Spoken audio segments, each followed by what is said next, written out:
Conditions May Apply by CinnamonPinecones. Read by Distracted by Books. Chapter 152. Daddy Issues. Notes from the author. Please heed the contents warning. Shota could faintly hear Izuku laughing in his room. It sounded like he'd been on the phone for an hour or so. Probably Tenya again. Apparently the two had been playing video games together.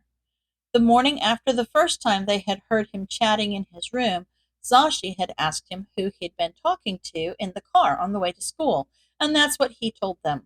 Both of those two could use some normal teenage boy activities, and Shota trusted that Tenya would not let the practice interfere with their school or sleep schedules.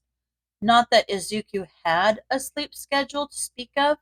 Most nights when he came back from patrol, he could see a dim light showing from underneath his doorway. It was possible he slept with the light on, but he doubted the kid would do something so wasteful.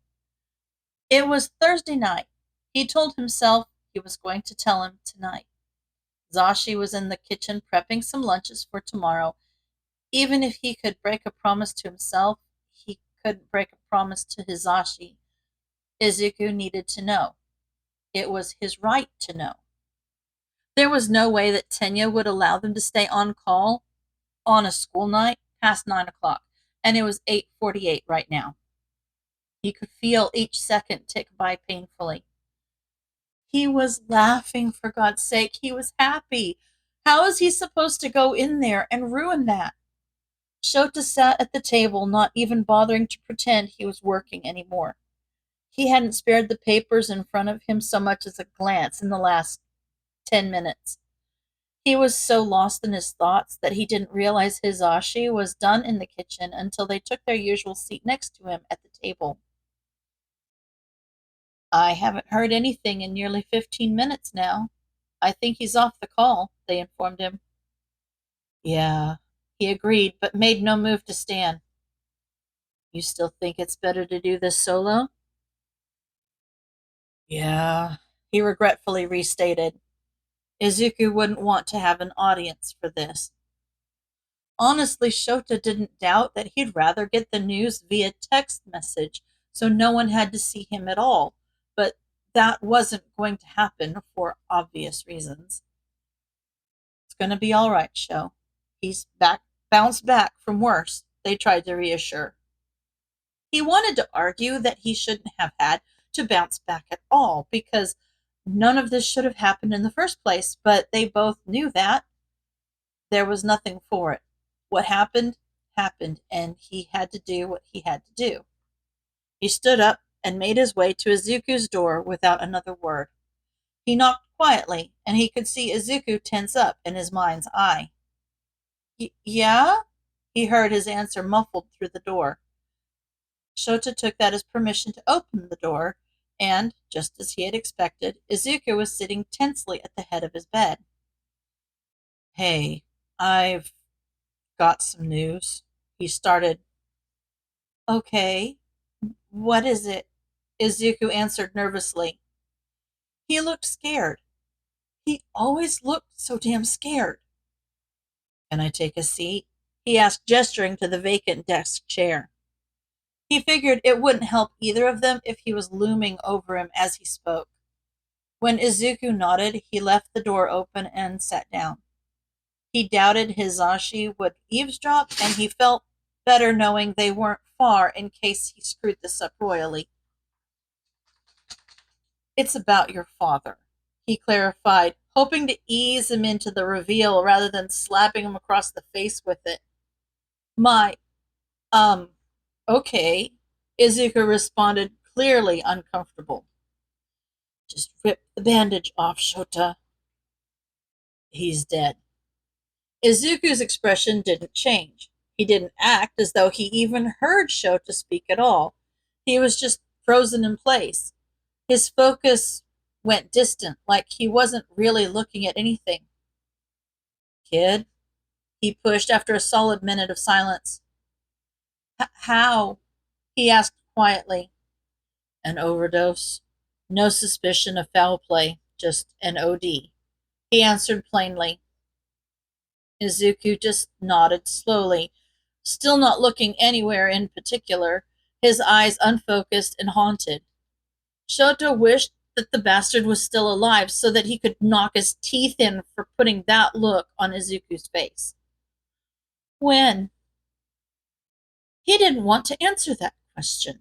He didn't want the poor kid to connect the dots that he had connected. He didn't want him to know that his mother had likely only stuck around in hopes that her husband would come back.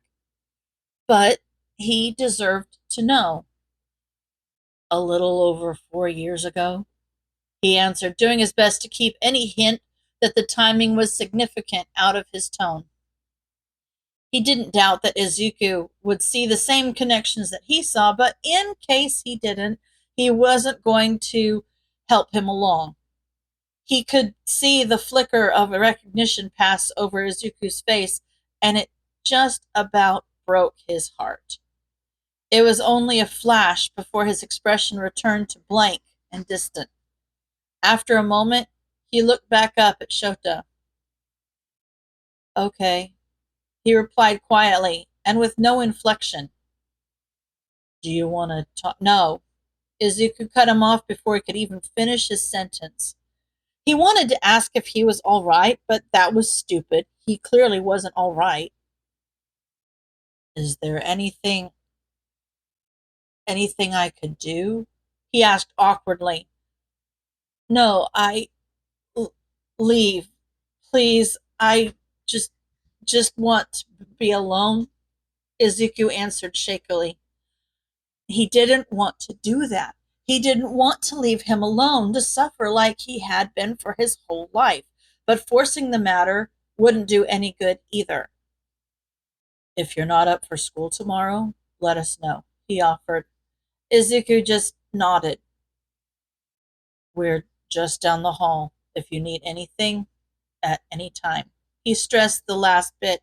He doubted Izuku would wake them for company, but he had to let him know that it was a welcome option.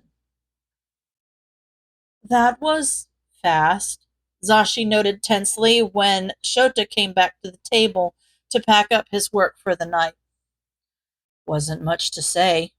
I told him what happened. He didn't want to talk, and he asked me to leave. Do you think that's a good idea?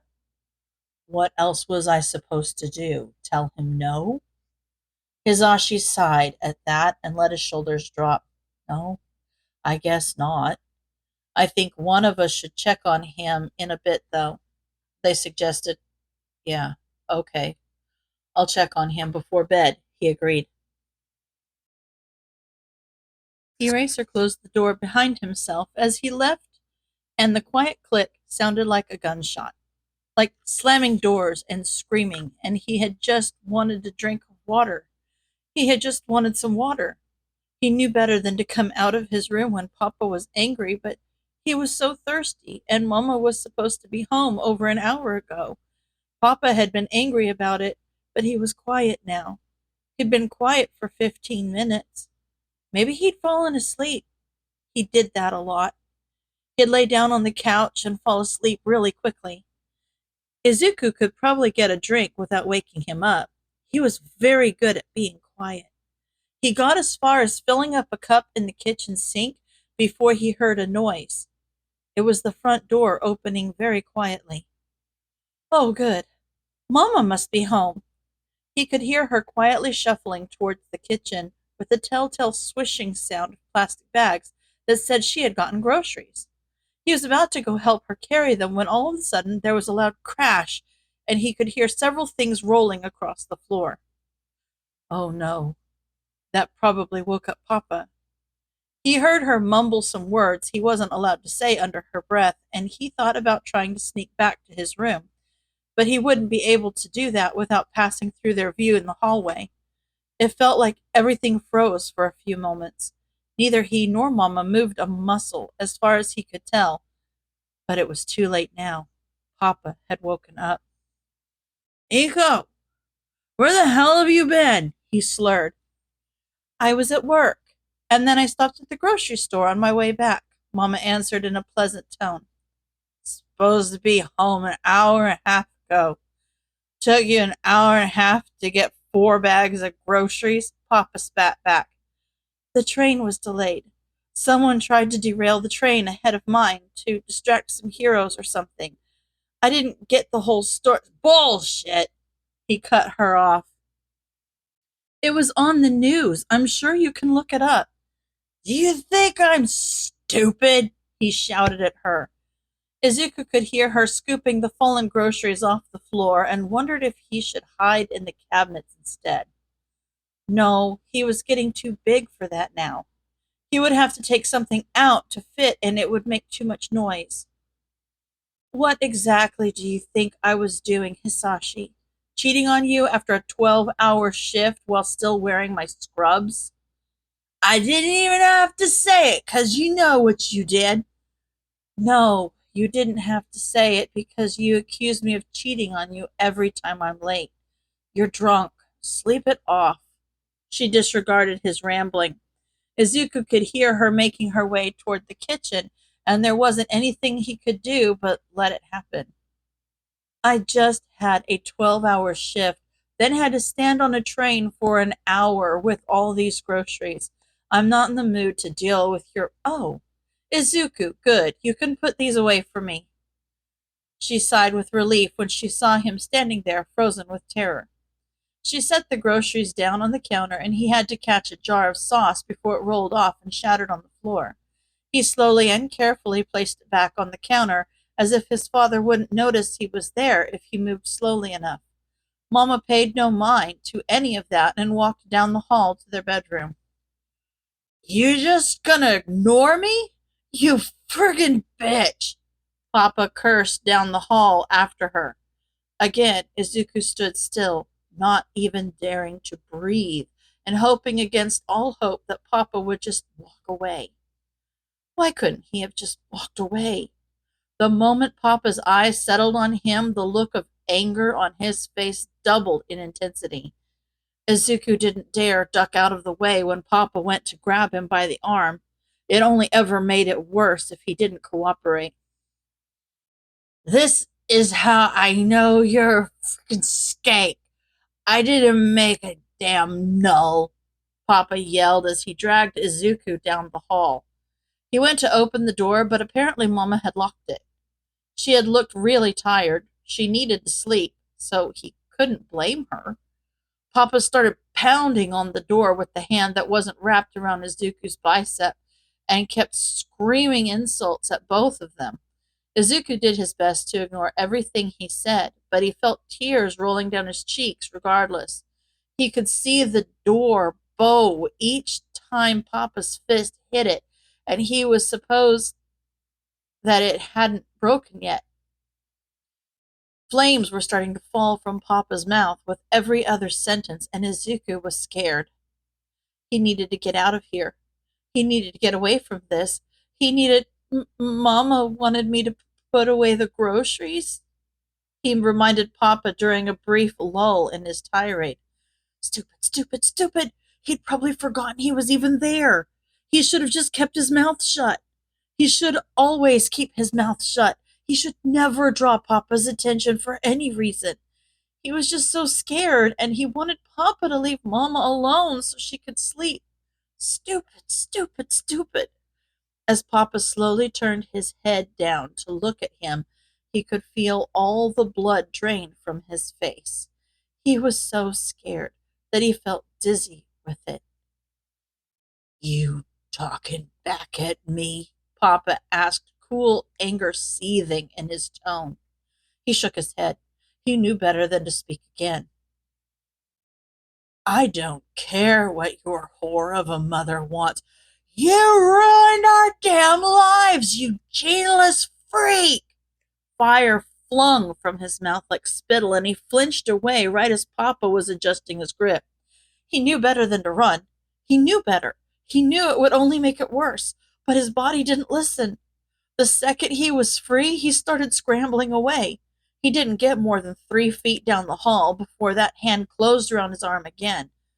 It felt like it was going to be wrenched off of him completely with how roughly it was pulled.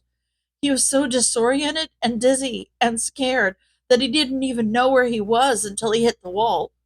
When he looked up to see Papa staring down at him, he realized he was cornered. He had never been more afraid in his life. Papa was still screaming, flames still sputtering from between his lips, and there was nothing Izuku could do. He was trapped. He didn't know what Papa was saying anymore, and his failure to respond only seemed to make him angrier. He was desperately trying to figure out what Papa was saying. He was trying to figure out what he was supposed to say to make him stop, but he couldn't even hear, much less think. He studied his face, trying to see if he could glean any insight, but then Papa took a deep breath. Izuku knew better than to wait and see what happened after that. Curling in on himself was the best he could do. He covered his head with his arms and pressed his eyes closed so tightly that he's not sure whether the lights he saw were from the pressure or the flames. The pain he felt as the fire touched him was nothing he had ever felt before. It was so hot that he couldn't tell if he was freezing or burning. He was pretty sure he was screaming, and he could smell his own skin cooking. The lights were gone. Did he open his eyes? Was the fire gone? Why was it still so hot? He could hear more shouting, but it was Mama this time. Why was Mama shouting? Mama never shouted, so something bad must have happened. Yeah, it must have been bad. Everything hurt. He couldn't really make sense of anything past the agony. He couldn't tell what was going on around him. Everything was just white, hot pain, but there was something rough and wet rubbing against his nose. What? Something sharp was digging into his legs and shoulders, and little puffs of warm air were blowing against his face. His ears were ringing, and all he could see was gray and green. Oh, a cat. That was a cat. Kimchi? When did she? All of the stale air he'd been holding in his lungs rushed out in a huff, and he deflated with it. It wasn't real. He was okay. Papa was Hisashi was dead. He couldn't hurt anyone anymore. That was nearly a decade ago. He wasn't helpless anymore. He wasn't air rushed into his lungs so forcefully that it felt like someone had punched him in the gut. Oh, he forgot to breathe in. That was important to do. Spots were dancing in his vision, and he leaned forward to hold his head in his hands. It felt like the room was spinning and something sharp was poking at his shin. Kimchi. Oh, yeah, that's right. She was. Oh, she had been in his lap, hadn't she? Did he knock her over? She was looking up at him with the claws of her right paw lightly hooked into his pant leg. Sorry, sorry, he forced out a shaky apology. She reminded him so much of DJ that it made him nauseous. All right, sorry. You don't have to. Did you get shut in here? Sorry. He was rambling to a cat. He wanted to get up and open the door for her, but he could barely move, and he doubted his legs would support him right now. Also, there was a cat in his lap again, so he couldn't get up. She trilled at him. You're so precious. She responded in a way that made it sound like she was well aware of how precious she was. Every part of him felt like a raw, open wound. The DJ plushie was lying on the bed next to him, and when he saw that, the last string holding him together snapped. His lungs spasmed with sobs that he tried to hold back, but it was a futile effort. Why was he even crying? He wasn't sad that Hisashi was dead. He was a horrible person. He was a mean and violent bum who mooched off his mother for years. That man deserved what happened to him, but Mama still loved him. No, that shouldn't matter either. Inko wasn't much better. Sure, she never hurt him physically, but she was mean. She left him. And yeah, sure, he was a null, but He was still a person, right? He was still.